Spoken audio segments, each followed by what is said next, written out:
менен кайрадан балдардын сынагына сынбайсыңбы программасы аркылуу жолугушуп жатканыбызга абдан кубанычтабыз. Бүгүнкү биздин конок суроолорго такшына туура жооп берүү үчүн оттон суудан өткөндөй эле көп аракеттерди жумшоого туура келет. Аны эмесе Руслан мырза, сизди студияда эмнелер күтүп жатканын билесизби? Эми көп вопростор күтүп жатпыш керек. Сиз бүгүн балдар менен маектешкенге даярсызбы? Даярбыз.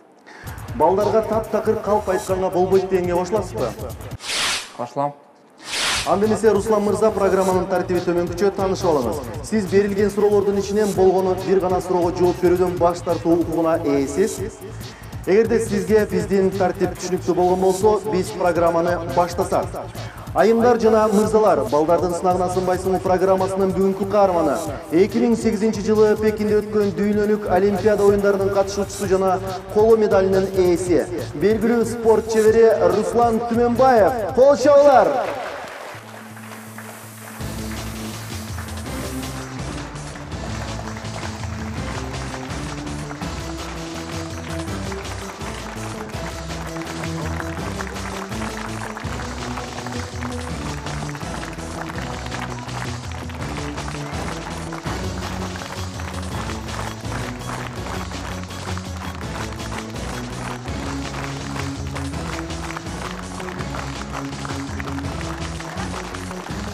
Аны эмесе Руслан мырза, программанын тартиби боюнча сиз башында өзүңүз жөнүндө кыскача айтып берсеңиз, ал үчүн сизде 1 мүнөт убакыт. Мен Руслан Түменбаев Самаганович, 1986 жылы 28 майда төрөлгөм Бишкекте. Чүйдө Кемин негизи өзүм чүйдө Бишкекте төрөлүп, Кеминде өскөм, Жаңа Алыш айылында. Азыркы убакытта Ак Өргөдө жашайм. Маалыматыңыз үчүн чоң рахмат. Аны эмесе келиңиздер аудитория, биз көптөн күткөн конокта биздин студияга келип калыптыр. Суроолорду жаадыра баштасак, бүгүнкү коноктон жоопторду алсак. Аны эмесе биринчи суроо кызыл микрофондо. Сиз кичине кезиңизде ким болом дечиңиз эле? Эми кичинекей кезде ар бир адамдын ар кандай өзүнүн ойлору болот экен, бирок ошо кичинекей кезимден бери спорт тармагына абдан кызыккам, ошо спорт менен кеттим. Сиз күрөштөн кулаганыңызда өзүңүздү кандай элестеткениз? Эми спортто куулап утулуп калсаң, өзүңдүн ошончо эмгекке, ошончо деңгээлге тренировка кылбагандыктан ошону эсептейсиң. Ошол маалда, может, ошо күнү, ошол убакытта аз тренировка кылган үчүн өзүңдү күнөөлүү кылып эсептейм.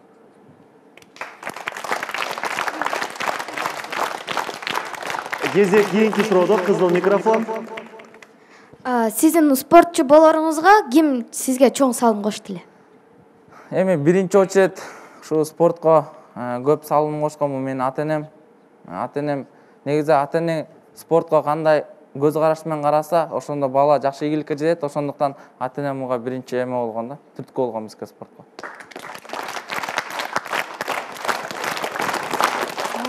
Руслан агай, мен кичинекей кезимде эле сиздей эле борчук болгум келчү эле. Сизди мындай көчөдөн кетип баратканда жакын адамдай тааныган адамдарыңыз келип сизден автограф сурайбы? Азыр ушу Кытай олимпиадасынан кийин азыркы убакытка чейин 4 жыл, 5 жыл болуп калды. Автографтар сурайт. Ар кандай ситуациялар болот. Кээ бирлер сен Руслан Түменбаевсың деп сураган күндөр да болгон. Автограф сурап, автограф алгандар адамдар да көп. Кийинки суроо кызыл микрофондо. Саламатсызбы, Руслан агай, сиздин азыркы учурдагы кыялыңыз кандай? Эми азыркы учурда кыял, эми биз спорт тармагы менен кеткенден кийин, эми спорт ушу адамды ар кандай эмеде эмес, бир эле максатта тарбиялайт экен. Ошондуктан азыр спортто кыялыбыз жөнөкөй.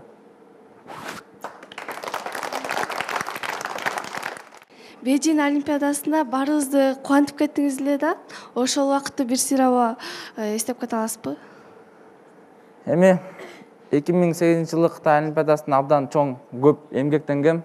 Только биз Кыргызстанда эмгектенгенбиз, Бишкекте эле. Ошо көлдө ошо эмгек, канча эмгектенген сайын ошончо эмгек ошо Кытай олимпиадасында ошо ийгиликтерди мен жараттым го деп ойлойм. Анан Эстеп кеткенде эми ал Кытай Олимпиадасын негизи любой нерсени алдын ала эмес, артты алып келиш кыйын экен. Ошондуктан алдын ала дагы Кудай буйрса, ушу келаткан Олимпиадада дагы жакшы ийгиликтерди ошо эске түшүргөнгө аракет кылам.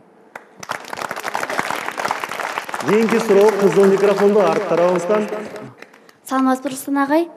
Сизди жашырдайт деп уктум эле. Сураныч азырдап берсеңиз.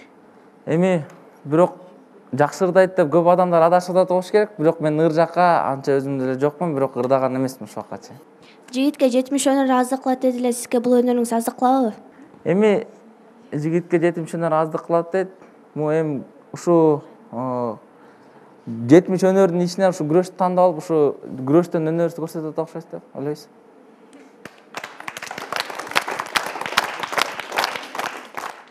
Саламатсызбы?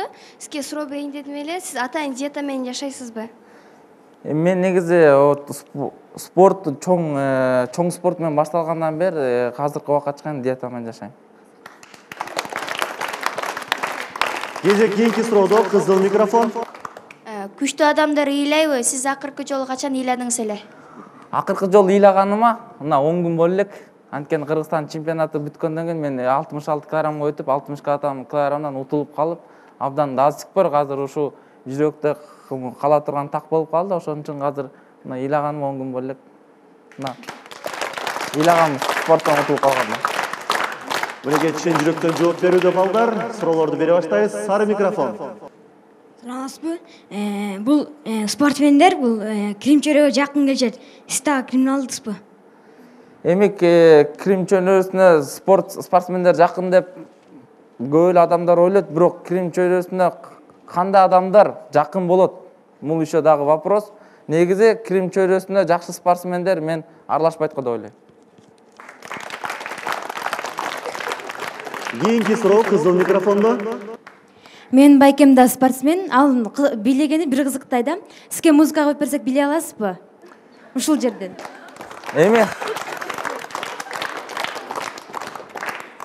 Эми билей турган возрасттан деле өттүк окшойт. Азыркы убакытта, азыр эми билегенге шарт болбойт. Кийинки суроо кызыл микрофондо. Саламатсызбы? Сиз доозуңуздан протезди байкап калдык да, эмне тиштериңиз кыйшыкпы? Эми бул нерсени кандай десем, бул азыркы современный брекет деп коет экен. Бул брекетти кандай десем, досторум, жакындарым тиштерине брекет койгондон кийин айла жок, анан биз да койгонго ушундай муктаж болуп калдык. Бирок биздин тиш ага чейин түзө эле болчу.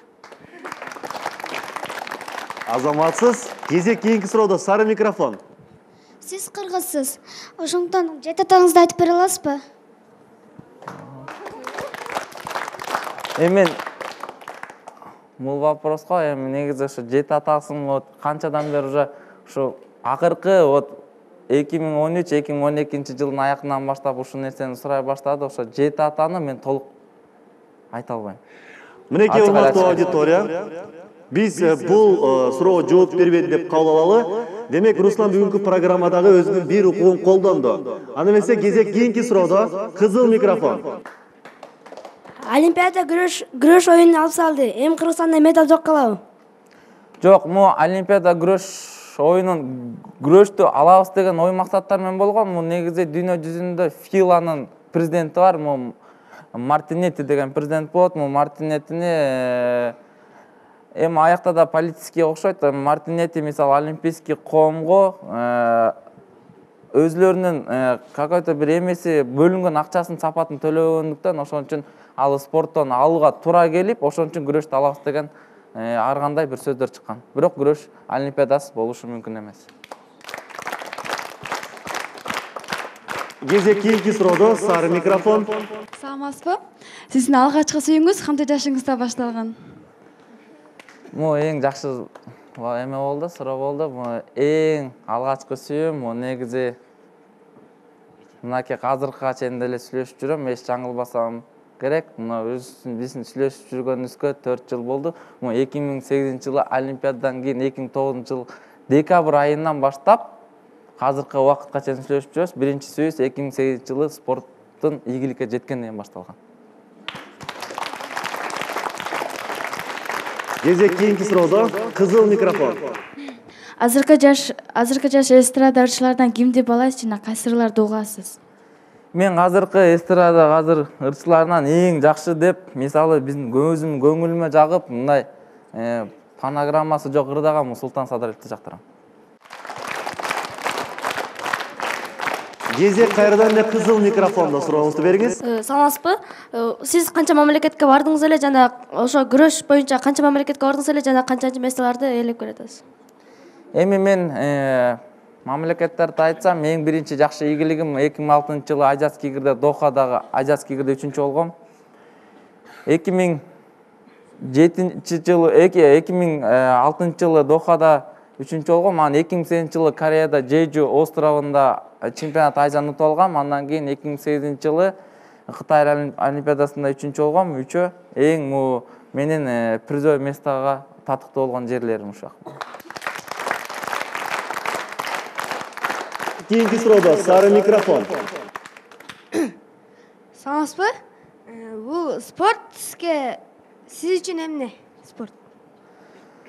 Спорт мен үчүн ден соолук деп ойлойм. Спорт мирде ден соолук, ошо спортко байланыштуу азыр дүйнө жүзүндө канча деген досторубуз пайда болду.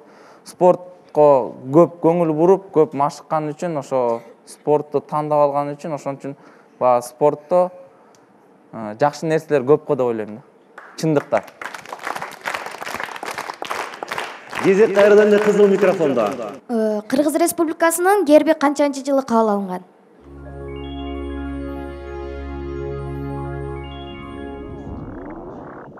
Бул вопроска точно айта албайм.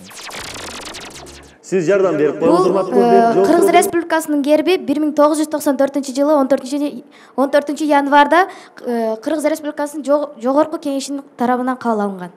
Болчалы. Эми биздин карман сөз эстеп жүрөт. Кийинки суроо сары микрофондо. Саламатсызбы? Азыр Кыргызстанда номер биринчи орунда азыр спорт кайсы деп ойлойсуз? Эми номер биринчи деп, мисалы мен спорт эч качан бөлбөйм, бирок ушул убакка чейин азыр айтылып келет. Мисалы спорт агентствосунда болобу, спорт министрлигинде болобу, же бөлөк спорт бир чарбаларында болобу, бир бүт жерде айтып келет, греко-римский борьба биринчи орунда келатат деп Кыргызстанда. Немесе кезек кийинки суроодо кызыл микрофон артыңыздан. Саламатсызбы? Бул жашоодо сиз үчүн эмне ыйык? Ким ыйык? Кандай? Бул жашоодо сиз үчүн эң ыйык ким? Бул жашоодо эң ыйык бизди жараткан биздин ата-энеси ыйык го. Кезек кайрадан эле кызыл микрофондо артыңыздан. Саламатсызбы? Сиз спортсменсиз, көптөгөн приемдорду билесиз. Ошо приемдордун бирөөсүн мага үйрөтүп коесузбу? Анын эмеси жок, оордугу жок, үйрөтүп койсо болот. Качан үйрөтөсүз? Если сен спорт залга келсең, спорт залдан үйрөтөм. Кааласаң бу жерден үйрөтсө болот. Азыр үйрөтүп коесузбу? Сен негизи ошо спортко байланыштуу бир ыкмаларды билесиңби негизи өзүң? Мисалы, туура жыгылганды же туура кабыл ала аласың ошо спорттун, мисалы, азыр прием үйрөтсөң. Көрөбүз да. Келиңиз анда байкап көрөлү. Суроо берген адам чыксын. Мисалы, көчөдө азыр любой эле бир кандай гана жактагылар болбосун, бирок спортто бүт эле айтат да, прогиб кандай болот дейт, же прогиб чаап салды дейт да. Көчөдө эле бөлөк бир прием кылсаң деле адамдар айтат, эмне прогиб чаап салды дейт да. Эми прогиб кандай чаап аткан мен силерге көрсөтүп коеюн. Эми просто анын кантип кирип, кантип жасаш керектигин мен силерге көрсөтүп коеюн. Адамдар ар кандай адамдар бар. Көчөдө урушуп кетсе деле прогиб чапты дейт. Качырга чапса деле, жамбаш чапса деле аны прогиб чапты дейт, чынбы? Ана бүт бар адамдар ушундай дейт. Ошондуктан прогибте негизи кандай маалда прогиб деп айтылат. Негизи монтип бир колун же эки колун кызып курчактаса, ол прогиб. Көрдүңөрбү? Артка чапса, бул прогиб. Түшүнүп калдыңбы? Рахмат. Рахмат. Мынекей пайдалуу болду. Аны эмесе кезек кийинки суроодо колубузду бийик көтөрөбүз дагы сары микрофон суроосун берет. Өзүңүз кандай белек жактырасыз? Эң чоң жашооңузда эң чоң белек кимге бересиз эле? Жашоодо эң чоң белек мен өзүмдүн иниме подарок эткем. Белек машина түрүндө белек кылгам. Эң чоң белегим ошол деп ойлойм. Кезек кийинки суроодо кызыл микрофон. Саламатсызбы? Бала чагыңыз жөнүндө айтып бере аласызбы? Эми бала чакта биз мындай эле бир жөнөкөй бир үй бүлөдө төрөлгөнбүз жана жөнөкөй бир үй бүлөдө өскөнбүз. Эми бала чакта биз азыркы адамдарга, азыркы балдарга окшоп биз садикке барган эмеспиз. Же биринчи класска чейин алын ала бир налевой эмелер бар го, окуу жайлар бар, аякка барган эмеспиз. Жаш кезде биз көбүнчөсүн эле ошо айыл жергесинде өскөнбүз. Ошо айылда эми билесиңер да кандай иш кылат. Мал чыгармай дегендей, чөп жаалмай, чөп салмай, чөп чапмай, ошондой нерселерди биз жаш кезде өткөзгөн. Чоң рахмат. Кезек кийинки суроодо сары микрофон. Эркек киши үчүн акыл менен күчтүү болгон туурабы же билеги менен күчтүү болгон туурабы? Эркек киши үчүн эмес, даже бүт Кыргызстан, дүйнө жүзү боюнча билим менен күчтүү болгон жакшы. Аны эмесе кезек кийинки суроодо сары микрофон. Саламатсызбы? Сиз көп кечигесизби же көп кечиккендерге оюңуз кандай? Эми ушу жакшы вопрос болду. Негизи мен ушу кандай жакка болбосун, бирок ошо жактарга кичине бир 5 минут болобу, 10 минут болобу мына кечиккен адатым бар. Аны ачык айтыш керек.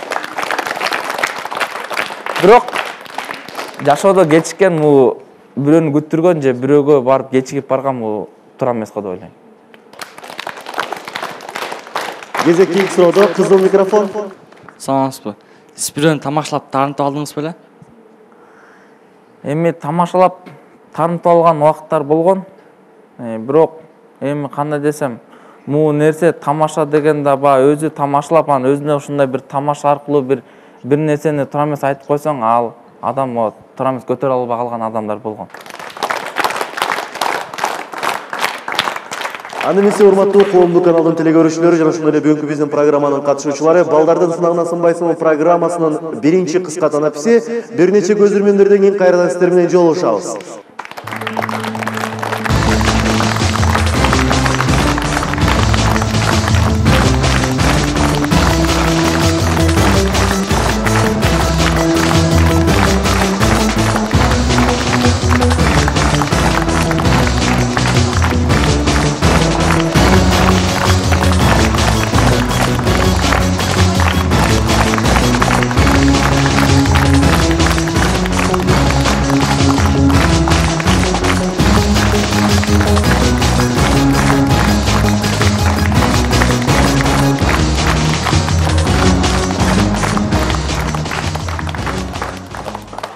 Урматтуу телекөрүүчүлөр, сиздер балдардын сынагынан сынбайсыңбы программасын көрүп жатасыздар. Эскерте кетсем, биздин бүгүнкү каарман 2008-жылы Пекинде өткөн дүйнөлүк Олимпиада оюндарынын катышуучусу жана коло медалинин ээси, Кыргызстанга жана дүйнөгө белгилүү спорт чебери Руслан Түмөнбаев. Кезек кайрада балдардын суроолорунда.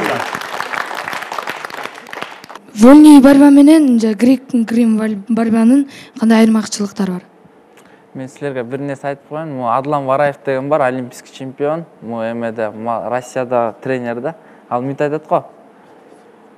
Классик это пол человека дейт, а вольный это целый человек дейт. Ошон үчүн айтам, классиктер өйдөдөн күрөшөт, а вольныйлар полный күрөшөт да, денесин буттар менен күрөшөт.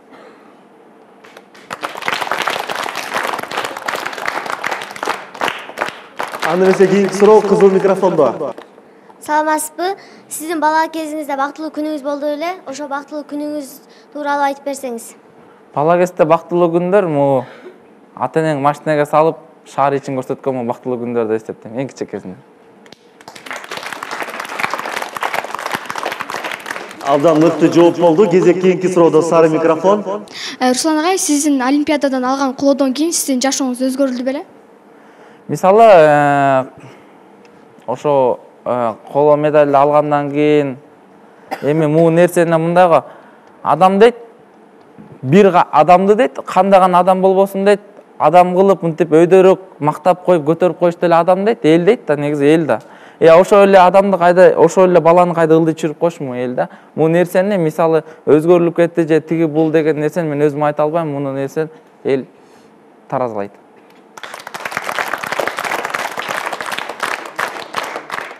Сиз күрөштөн башка спорттук оюндар жагабы? Күрөштөн башка биздин улуттук оюндар жагат. Улак тартыш, ат чабыш дегенде ошондой улуттук оюндар көбүрөөк жагат. Спорт эме, ошо спорттун ичинде эле. Кайрадан сары микрофондо.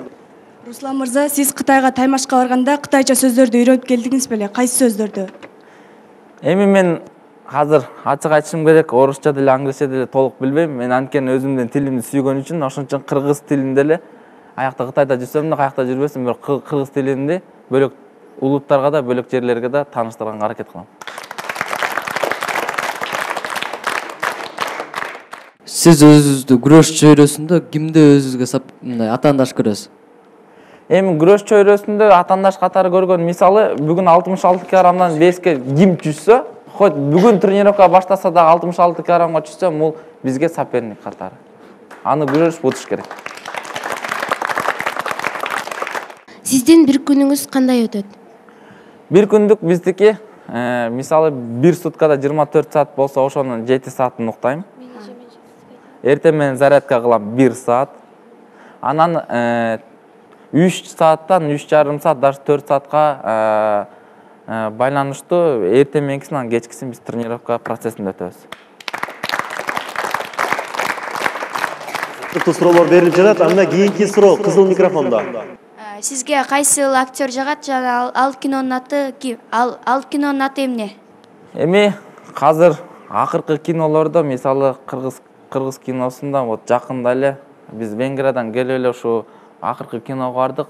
Салам Нью-Йорк деген кинонун тартканы жана ошо нерсе негизи болгон окуя да. Мындай нерселерди Америкада да барып көрдүк, бирок Америкада да ошондой нерсеге адамдар туш болгондуктан ошо нерсени, ошо тарых болгон үчүн, история болгон үчүн ошо нерсени тартты го деп, ошо Салам Нью-Йорк деген кино жакты мага.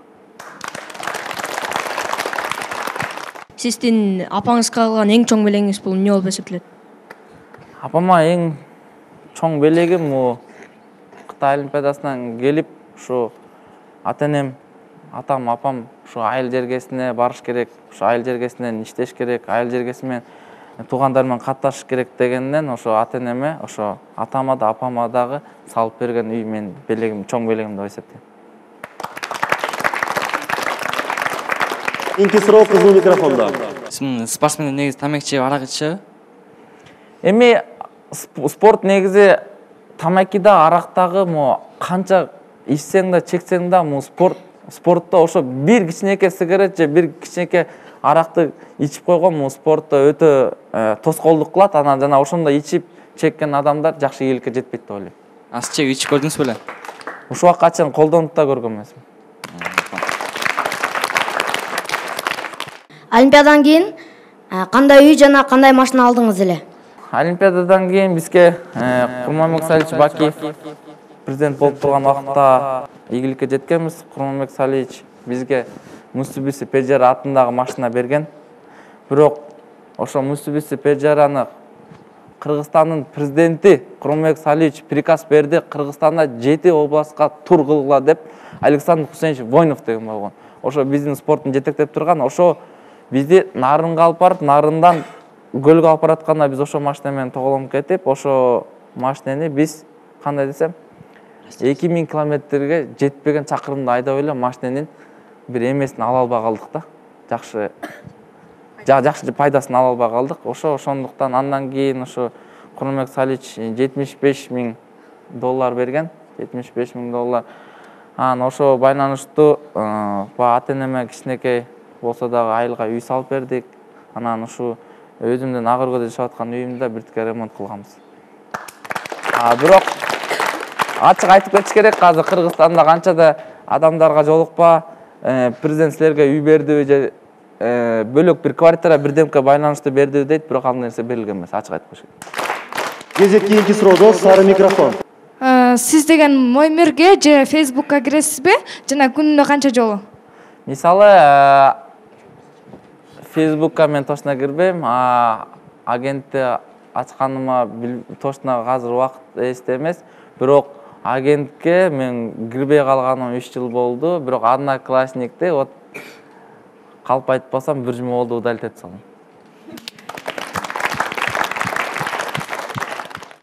үчүн сыймык болгон бул өзүңүздүн иниңизге машина бергенби же Кыргызстан үчүн алып келген медалдар орундарыңызбы? Жок, ал кандай десем, мисалы азыр көп эле нерселерди айтып атпайм, мындай кандай кылып бердиң деп. Мисалы ал нерсени мен Кытай олимпиадасында ийгиликке жетелекке чейин бергем.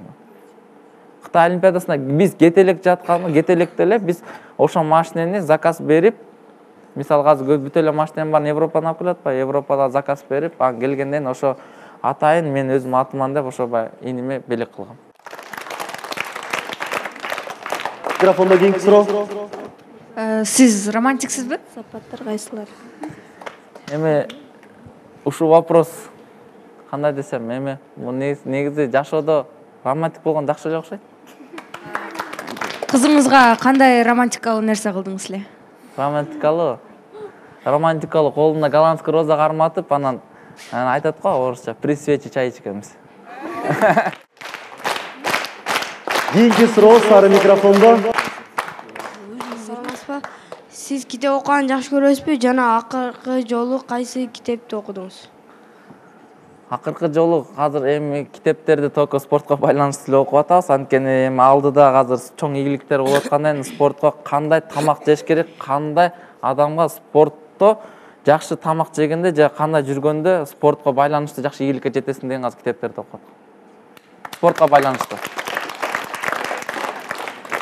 Кийинки суроо кызыл микрофондо. Күрөштүн түрлөрүн атап бере аласызбы? Күрөштүн түрлөрү азыр олимпийский вид спортторлорду атап бере алам. Греко-римский, вольный, дзюдо, женский күрөш, вольный, самбо азыр кирейин деп атат. 5 олимпийский вид спорта. Только самбо азыр кире элек. Кызыл микрофон. Өзүңүздү келечекте кандай деп элестетесиз? Келечекте өзүмдү азыр кандай элестетем билбейм. Азыр бирок эми спорт үстүндө жүргөндөн кийин эми спорт менен жүрө берип эле өзүңдү көп элестете албайт экенсиң. Спорт бүткөндөн элестеткенди айтып берем анан кийин. Кандай элестеткен? Сиз үчүн достук ыйыкпы же сүйүү ыйыкпы жана эмне үчүн? Сүйүү деген түбөлүк жашоодо. Эчи может сүйүү, мисалы сүйүп аны алсаң өзүң жубайыңды сүйсөң түбөлүк жашоодо сүйүү менен жашайсың да. Сүйүү менен жашасаң өзүң өкөң бактылуу болосуң. Достук деген ар дайым сага жөлөк таяк болгон достукта. Ар дайым мисалы жаман нерсе болобу, жакшы нерсе болобу, постоянно жаныңда поддержка кылып турган достук. Өкөнү бирдей алып. Сизге кандай жаныбарлар жагат? Негизи өзүм азыркы убакытта үйдө жылкы кармайм. Ошо жылкы жаныбар мага жагат. Саламатсызбы? Сиз өзүңүздү спортчумун деп эсептесеңиз, азыр ушул жерде 10 жолу ажымана жасап бериңизчи. Жок деш жок, анткени бир эмеңиз кеткен, шансыңыз кеткен, ошон үчүн 10 жолу ажымана. Андан көрүп эртең мененки зарядка кандай кылыш керек көрсөтүп берейин. Колдойбуз анда балдар. Мисалы азыр эртең менен любой спортсмендер зарядка кылат. Эмне үчүн зарядка кылат эртең менен? Эртең менен зарядка негизи адамдарда эртең менен китеп окуса башына көп нерсе сигимдүү болот да. Спортто да ошо. Эртең менен ким касып приемду көбүрөөк отработка кылса, ошо прием соревнованияда күрөшүп атканда ошо прием келет. Ошон үчүн көбүрөөк отработка эртең менен зарядка кылабыз. Эми көбүнчө эле борецтер болсо разинка кылат десе, эми көп адамдар азыр Кыргызстанда кышка маал, азыркы маалда деле көп залдар азыр туруктуу, жылуу эмес. Биринчи очередь биз эмнеден баштайбыз? Кулактар сынбасын деп кулактардан баштайбыз. Кулактарды ар кандай түрлөрдө ушалайбыз. Мисалы астыга, артка ушалайбыз, колдорду ушалайбыз. Анткени азыр күрөштө көп эле эме бармактар, эмелер көп эле сынат. Анткени күрөштө ошондой ар кандай таянышта болуп калышы мүмкүн. Туура эмес таянганда колдор сынып калышы мүмкүн. Колдорду разинка кылабыз. Белдерди кылабыз разинка мынакей монтип. Зарядканын ар түрлөрү көп. Мыякта мисалы азыр биз көрсөтө турган эмеде эмес, мисалы борцовский ковер болсо мен силерге көрсөтүп берет элем. То, что азыр нерсени көрсөткөндөрдү, мисалы только тренировкада эшикте кылган маалдарда кылабыз да. Мисалы буттарды, колдорду ушундай эмеде кылабыз. Анда эмесе урматтуу телекөрүүчүлөр жана ошондой эле урматтуу аудитория, балдардын сынагына сынбайсың программасынын экинчи кыска санаписи.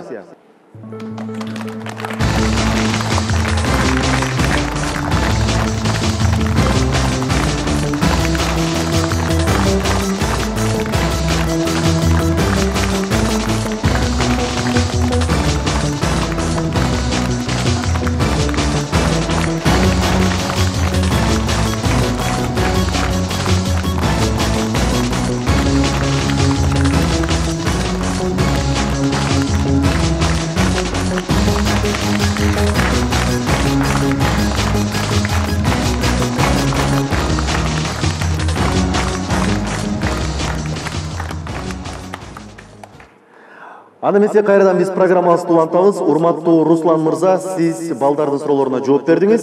Эми келиң сизге бир мүмкүнчүлүк берели. Мына ушул жерде отурган балдарга сиз өзүңүздүн сурооңузду берсеңиз жана биз ага жооп алсак. Сизден бир суроо. Кыргызстанда спорт өнүгөбү? Мен оюнча спорт деген могул жерде отурган жигиттер ушу жакшы кызыгып ушу спорт менен машыкса бул өнүгөт деп ойлойм.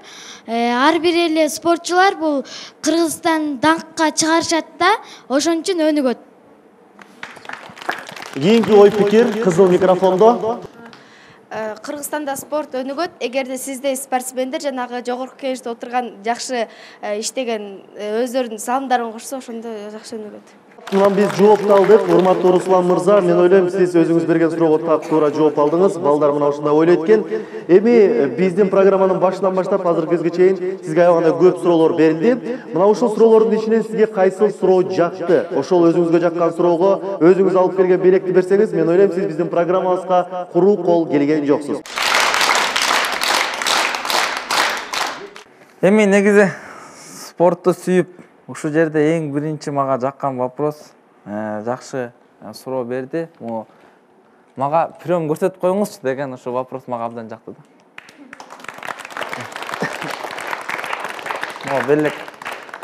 Белек мен атыман, белек эми мисалы азыр кээ бир анча бир вопроска жооп бере албагалым. Манастын бала чагы дейт ушул китепти жакшы жакка, жакшы ийгиликке окуп, кийин жолукканда түшүнүп айтып бересиң да мага. Абдан жакшы. Анан эми му калгандарын, мисалы, жаңы эле мен вопрос бердим да, жооп бердим. Өкмөт качан спортко көңүл бурсак, ошондо өкмөттүн эми Кыргызстан спорту өсөт деген нерсе мага абдан жакты. Ошо вопроско жооп берген. Ошо кыска берип койсоң. Бизге көбүрөөк вопрос берип, анан эң башында эле вольный менен греко-римский бириксин деп спортун айтты го. Негизи вольный менен греко-римский биригип эле чогуу эле бир залда тренировать кылабыз. Анан каяка гана барбай эле бир сборлор болбосун же тренерский процесстер болбосун, биз ар дайым вольный менен греко-римский чогуу жүрөбүз. Ошондуктан бир казандан кайнаган тамакты чогуу бөлүшүп жеп, ичип жүрөбүз да, дагы до сих пор азыркы убакка чейин эметип атабыз. Биздин кайсы Азиялар болсун, мирлер болсун чогуу болот. Ошондуктан ушу вольный менен греко-римский бириксин деген балага ушуну мен белек кылып коеюн. Азаматсыз. Анда эмесе Руслан мырза, мына ушинтип көз ачып жумганча убакыт дагы өтүптүр. Сиз азыр балдар менен коштошуңуз. Мен сизди кайрадан эле босогодон күтөм.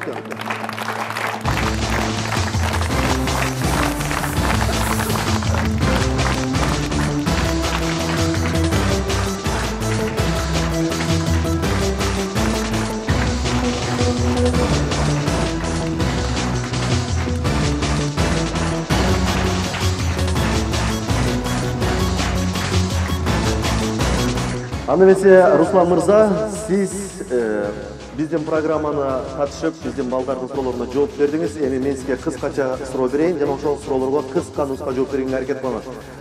Руслан мырза, көз карашыңызды билгим келип жатат. Кайсыл суроого жооп берүү абдан кыйын болду? Кыргызстан герби канча жыл эметкен деген ошо вопрос мага абдан оор болду. Анан ошо вопроска Кудай бурса эмкисинде атайын ошо вопроска даяр болуш үчүн окуйбуз го биз. Ал эми кайсыл суроо сиздин күлкүңүздү келтирди? Сиздин кызыңыздын аты ким болот деген. Биздин бүгүнкү каарманыбыз мына ушул убакыттын ичинде 44 суроого жооп бериптир. Урматтуу Руслан мырза, эгерде кайрадан сизди биз студияга чакырсак, келесизби? Ар дайым даярбыз биз. Абдан жакшы экен, биз сиздин көз карашыңызды билдик. Аны эмесе аудитория, урматтуу балдар, келиңиздер. Руслан жөнүндө сиздердин оюңуздарды уксак. Руслан мырза, бүгүн сиздердин кутулуңуздарга толду. Кимде кандай ой пикир? Микрофонду беребиз. Сары микрофон. Сиз жөнүндө бүгүн мен деген көптөгөн маалыматтарды алып алдым. Анан кийин сиздин көз карашыңыз аябай жакты спорт жөнүндө. Чоң рахмат сизге келип кеткениңизге. Руслан байке бүгүн ачыктаак жооп берди деп ойлойм. Бирок бул жакта тартынып жооп бергендери да бизге белгилүү болду.